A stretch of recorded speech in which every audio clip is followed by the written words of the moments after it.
بسم الله الرحمن الرحيم.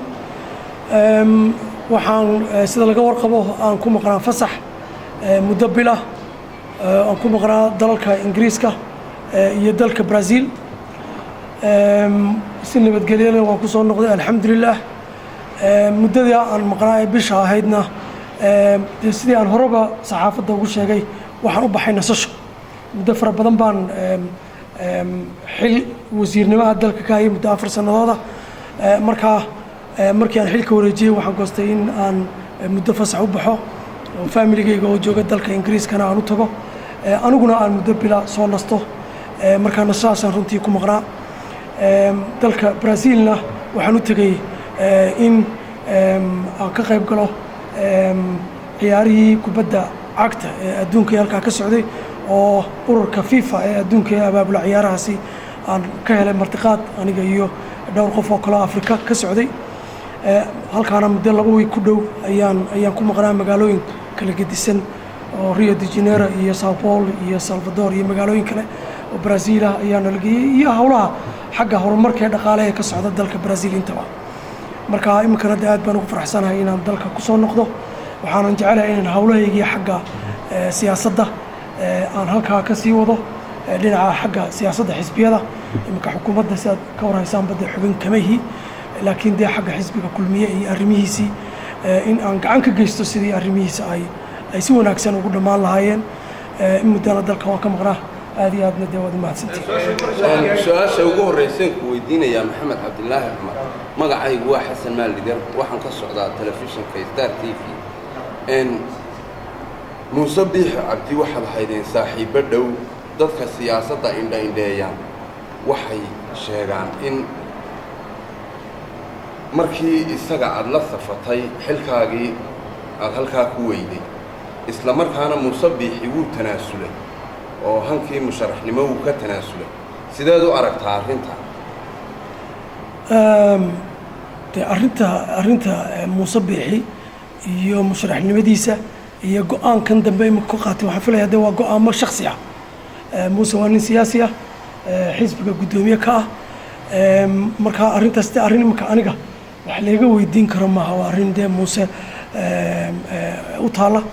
hase yeeshee dee anigu doorkaan ku lahaa waxa weeye in khilaafka xisbiga kulmiye ka dhex jiray in la dhameeyo oo si nabadgelyo oo wanaagsan oo odaynimo lagu dhameeyo.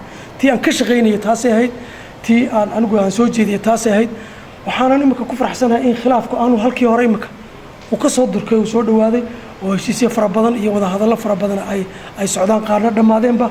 waxaan jecelahay inaan ka qayb galo sidii si wanaagsan loogu soo gunaanidi lahaa, si wanaagsanna loogu soo dhammaan lahaa. dalkani dana fara badan iyo baahi fara badan buu leeyahay.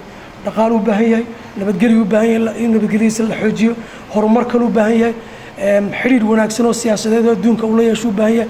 marka arrimahaas waa inay inaga weecin khilaafaadka hoose ama asxaabta dhex mara ama shakhsiyaadka, waa inayna qaranka ka weecin.